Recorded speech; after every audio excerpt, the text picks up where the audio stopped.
3월 10일 11시 내일입니다. 심판의 날이 정해졌습니다. 향후 우리나라의 앞날을 결정한 역사적인 사건이 아닐 수 없는데요. 과연 어떤 결정이 내려질지 또 그 결정에 따라서 가늠해 볼 만한 어떤 시나리오는 뭐가 있는지 이분과 함께 짚어보죠. 더불어민주당 박범계 의원, 탄핵소추위원 직접 연결을 하겠습니다. 박 의원님 안녕하세요. 네, 안녕하세요. 막상 날짜 나오고 나니까 탄핵소추위원들도 좀 긴장이 되실 것 같은데요. 네, 대단히 긴장이 되죠. 그렇죠, 예, 그렇죠. 그렇습니다. 떨리는 밤을 보내셨을 것 같습니다. 간밤은 솔직한 얘기로 전전반측 잠을 충분히 이루지 못했습니다. 예. 당초에는 화요일쯤에 선고일이 결정될 거다 이렇게들 알고 있었는데 조금 늦어졌어요. 요거는 특별한 이유가 있다고 보십니까? 아마도 소상한 내용은 알 수가 없습니다. 완전히 출통보안이니까요. 예, 그러나 선고일과 선고일을 발표하는 날짜를 가능한 한 단축시키려고 하려던 건 아닌가 하는 그런 추측은 해봅니다. 선고일 정해놓고 나서 발표하고 네. 나서 그 사이에 혼란들을 좀 줄여보자는 여러 가지 아니었겠느냐. 이제 격한 반응들이 있을 수 있으니까요. 그런 얘기도 나옵니다만 한편에서는 재판관들이 끝까지 이게 기각이냐 인용이냐 마음을 못 정해서 기일 정하는 게 늦어졌다. 이런 얘기도 나오고요. 그러니까 끝까지 결론 모른다. 지금 인용인지 기각인지. 또 한편에서는 무슨 말이냐. 법리적으로 볼 때 99% 탄핵 인용될 거다. 이런 분석도 나오고. 어떻게 보세요? 어떻게 결정날 거라고 보세요? 저는 어제와 그저께 이제 선고일이 발표될 거라고 기대를 했는데 예. 평일은 1시간 만에 금방 싱겁게 끝나버렸습니다. 그렇죠. 그런데 최근에 이제 헌법재판소에 대한 국정원의 사찰 의혹도 불거지고 예. 또 정체불명의 찌라시가 막 돌면서 굉장히 혼란스럽고 사실 어제 저희 당의 의원총회에서는 굉장히 우려의 목소리가 높았습니다. 우려의 목소리요? 예. 기각이 될 수도 있다, 탄핵이. 이런 우려의 목소리? 2분 내지 3분 정도의 별개의 의견, 소수 의견을 갖고 계신 분이 있는 거 아니냐. 그로 인해서 선고가 당초 3월 10일에 있을 건데 그것이 불발되는 거 아니냐. 이런 우려들이 있었는데. 그게 이제 찌라시로 돌기도 했었어요, 사실은. 그렇습니다. 어제. 구체적인 내용이었고요. 예. 그런데 어제 이제 한 2시간 반 정도의 평일 마치고, 예. 3월 10일, 내일 11시로 이제 선고일이 정해졌는데요. 예.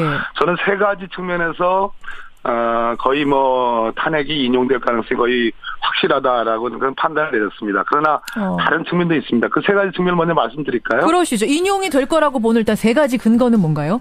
네, 일단은 헌재가 형사재판에서 일반적으로 형사소송법상에 적용되는 증거법칙과 다른 증거법칙의 기준들을 처음부터 제시했고 그 헌법재판관 모두가 거기에 동의해서 17차 변론까지 왔다는 겁니다. 엄중하게. 예, 그 부분이 중요하고 두 번째는 변론 종결일을 당초에는 2월 24일로 예정돼 있지만 대통령 측의 강한 반발을 고려해서 2월 27일로 3일 늦췄죠. 그랬었죠. 그러나 변론 종결일을 예상 2월 달에 변론 종결한다는 것을 벗어나지 않았고요. 세 번째는 선고기일 말씀 아까 드렸는데 그저께쯤에 나올 걸로 예상이 됐는데 이제 어제 나왔습니다. 그러나 3월 10일 선고기일은 지켜졌습니다. 이 세 가지를 감안할 때 적어도 다수 의견 한 5분 내지 6분의 확실한 탄핵 인용 의견은 이미 서 있고 그분들이 나머지 분들에 대해서 설득 작업이 어느 정도 이루어진 거 아니냐. 즉 탄핵 인용 결정문을 가지고 어제 평의를 한 거 아니냐라는 추측이 가능해서 탄핵 인용이 거의 100% 확실하다. 근데 지금요 5명에서 6명이라고 하셨잖아요. 6명이면 인용이지만 5명이면은 기각 아닙니까? 당초에 이제 예상했던 이제 여러 가지 전체적인 변론의 분위기라든지 성향이라든지 이런 것을 감안해서 이제 추측입니다. 이것도 무슨 확실한 물론 근거가 그렇죠. 있어야 되는 게 아니고요. 그러니까 5명이면은 근데 또 기각일 수도 있기 때문에 아직은 좀 애매한 선상이 그래도 있다고 보시는 거예요? 아니면은 그래서 이제 우려를 조금 말씀드리면 지금 상황을 보니까 어제 평의는 2시간 반 했지만 평결에 이르지는 못했습니다.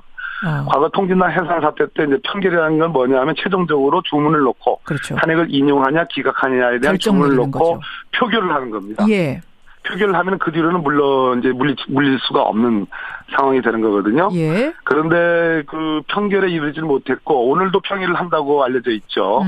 그렇다면 내일 11시 선고 직전에 평결을 할 가능성이 있는데 그때 혹시 어떤 재판관께서 내가 곰곰이 생각해 보니까 좀 이상하다.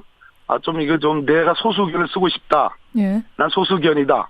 라고 하면서 내일 11시 선고에 대해서 제동을 걸 가능성이 뭐 크진 않지만 있을 수도 있다는 얘기입니다. 한 명 정도가 그럴 가능성이 있다. 선상에서 지금 좀 왔다 갔다 고민 많이 하고 있는 재판관이 한 명 정도 있을 수 있다. 네, 너무 이제 지금까지는 사실은 전체적으로 놓고 볼 때는 순조로웠습니다. 평이나 예. 아까 변론 종결일, 선고일 지정 이런 것들이 순조로웠는데 글쎄요. 대통령의 탄핵을 결정하는 상황에서 반전이 없을까 하는 그런 우려. 정말 이제 만에 하나 정도의 그런 경우에 따져서 그런 우려를 말씀드리는 겁니다. 그렇군요. 그렇게 되면 내가 소수견 쓰고 싶은데 지금 충분히 그 이유를 쓸 만한 시간이 확보되지 않았다라고 해서 내일 선고를 연기를 주장하는 경우에 심각한 사태가 올 수 있는 문제죠. 그게 가능해요? 발표도 다 해놓고 나서 미룰 수도 있어요?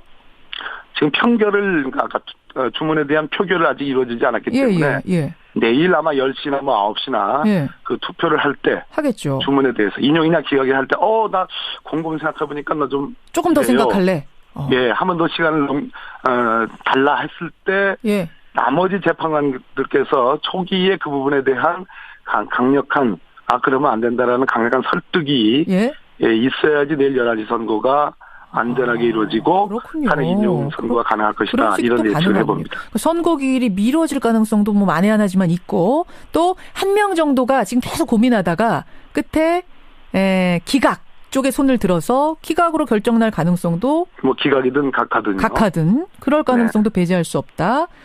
하지만 만에 하나 이제 그런 경우를 지금 상정하는 겁니다. 전반적으로 봤을 때는 물론 인용 쪽이 더 높다라고 박범계 의원은 보시는 거고. 네네. 알겠습니다. 자, 그럼 이제 세 가지 경우의 수를 짧게 하나씩만 보죠. 인용이 될 경우, 탄핵이 인용될 경우, 그러니까 대통령이 파면 결정 날 경우 바로 물러나는 거라면서요? 물론입니다. 내일 아마 11시에 이유를 먼저 설명을 할 거고요. 탄핵 사유가 크게 5가지 굉장히 많기 때문에 1시간 정도 걸릴 겁니다. 이유만을 설명하는데. 근데 그런 이유를 쭉 들어가 보면 주문이 어떻게 형성이 되고 있구나라는 예측은 가능합니다만 섣불리 판단할 수는 없는 거고요. 마지막 순간에 이제 주문을 낭독을 합니다. 그거 얼마나 걸려요? 그리고 전체 시간은? 제가 보기에는 1시간 정도는 11시로 잡은 것은 아마도 점심시간을 감안해서 12시 정도에 주문이 나오지 않을까. 주문으로 탄핵 인용이란 주문이 나오면 그 즉시로 대통령은 직을 상실하게 되는 겁니다. 만약 불복하겠다라고 하면 물론 대통령이 뭐 그렇게 할 일은 없겠습니다만 그럼에도 불구하고 불복하겠다라고 하면 어떻게 되는 겁니까? 탄핵 결정에 대해서는 재심이라든지 뭐 그와 같은 불복 결정 절차는 없고요. 불복 절차는 없고 대통령이 사실상 내일 12시부로 대통령직을 상실하는데도 불구하고 청와대에서 나오지 않는 경우 이런 추한 모습을 보일까 하는 거는 뭐 의문은 듭니다만은 안 나오면 어떻게 됩니까? 방 안 빼면 어떻게 됩니까? 설마 그럴 가능성은 없겠지요. 없는데 만약 만에 하나 그러면은 강제 퇴거 조치 뭐 이런 거 하는 거예요? 참 대답하기 곤란한 문제인데 그런 경우에 말죠, 우리가. 경호의 문제도 있고요. 뭐 전직 대통령에 대해서는 뭐 경호가 계속 붙어지는데 일단 뭐 여론의 압력을 견디기 어려울 거라고 생각합니다. 알겠습니다. 인용될 경우엔 그렇고 기각될 경우에는 그럼 바로 직무에 복귀하는 겁니까? 물론입니다. 바로 직무에 복귀하게 되는 거고. 바른정당은 의원직 총사퇴다. 만약 기각이나 뭐 각하가 되면 국회는 상당히 혼란해지겠어요. 일단 첫째 주권자인 국민 80%에 가까운 국민들이 하나도 변함없이 탄핵 인용의 의견을 갖고 계신데요. 급격한 혼란이 오고 일단 정치권 여의도의 국회는 뭐 여야를 막론하고 저는 엄중한 일단 신분상의 자기 결단들을 다 해야 되는 상황이 온다고 생각합니다. 결단을 해야 되는 상황이 올 것이다. 국민들의 여론, 국민들의 민심이 가만 있지 않을 것이다. 이런 말씀이신데 이제 뭐 제3의 시나리오는 각하고 제4의 시나리오가 하나 더 있습니다. 이건 헌재랑은 상관없습니다만 대통령이 스스로 자진하는 시나리오. 이것도 아직 남아 있습니까? 청와대가 부인하기는 했는데요. 이 카드는 아무리 곰곰이 생각해봐도 탄핵이라는 정말 우리나라 최고재판소의 헌법재판소에 의해서 당신은 탄핵이야, 파면이야라는 법적인 판단을 피하기 위한 강구는 뭐 일말이라도 좀 남아 있다. 그러면은 내일 11시 선고 전에 하야 카드도 뭐 가능성이 높지는 않지만 부인하고 있으니까요. 그러나 전혀 뭐 물 건너간 카드라고 보여지지는 않습니다. 하야를 하게 되면 헌재가 혼란을 하게 되죠. 다시 평일을 열어야 될 문제가 생깁니다. 그렇게 되는 거군요. 여러 가지 시나리오 지금 27시간 앞두고 우리가 짚어봤는데 30초 남았습니다. 박범계 의원님. 네. 탄핵소추위원으로서 소감 한 말씀 짧게 하시겠어요? 네. 1,400만 명의 연인을 이루는 촛불 민심이 하나도 변함없이 있었고요. 그 힘에 기초해서 우리 헌법재판소의 재판관 분들이 엄중하고도 장중하게 이 헌법재판을 이끌어왔습니다. 내일 한번 11시에 국민과 함께 선고를 정말 묵직하게 무겁게 기다리겠습니다. 여기까지 말씀 듣죠. 고생 많이 하셨습니다. 고맙습니다. 네, 감사합니다. 탄핵소추위원 더불어민주당 박범계 의원이었습니다.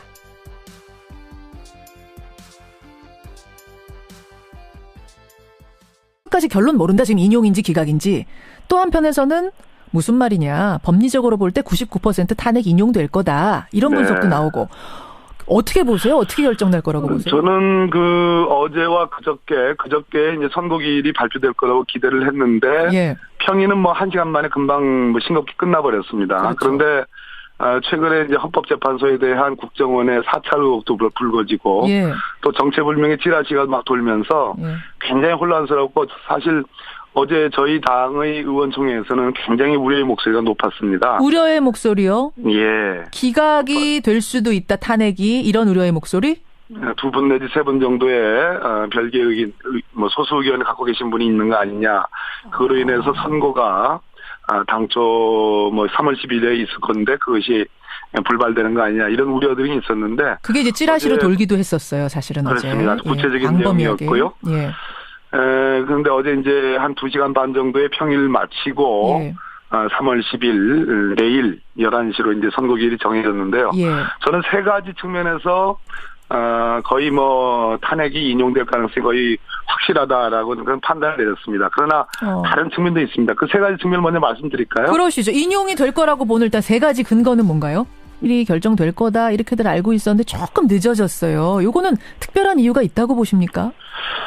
아마도 소상한 내용은 알 수가 없습니다. 완전히 출통보안이니까요. 그러나 선고일과 선고일을 발표하는 날짜를 가능한 한 단축시키려고 하려던 건 아닌가 하는 그런 추측은 해봅니다. 선고기일 정해놓고 나서 발표하고 나서 그 사이에 혼란들을 좀 줄여보자는 여러 가지 이제 격한 반응들이 있을 수 있으니까요. 그런 얘기도 나옵니다만 한편에서는 재판관들이 끝까지 이게 기각이냐 인용이냐 마음을 못 정해서 기일 정하는 게 늦어졌다.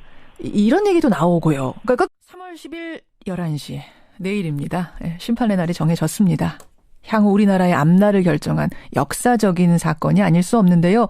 과연 어떤 결정이 내려질지 또 그 결정에 따라서 가늠해 볼 만한 어떤 시나리오는 뭐가 있는지 이분과 함께 짚어보죠. 더불어민주당 박범계 의원, 탄핵소추위원 직접 연결을 하겠습니다.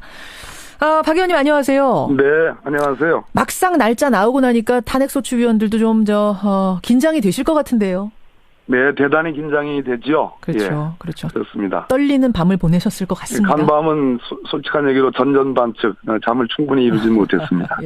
당초에는 화요일쯤에 선고기. 네, 일단은 그 헌재가 형사재판에서 일반적으로 형사소송법상에 적용되는 증거법칙과 다른 증거법칙의 기준들을 처음부터 제시했고 그 헌법재판관 모두가 거기에 동의해서 17차 변론까지 왔다는 겁니다. 엄중하게. 그 부분이 중요하고 두 번째는 변론 종결일을 당초에는 2월 24일로 예정돼 있지만 대통령 측의 강한 반발을 고려해서 2월 27일로 3일 늦췄죠. 그러나 변론 종결일을 예상 2월 달에 변론 종결한다는 것을 벗어나지 않았고요. 세 번째는 선고기일만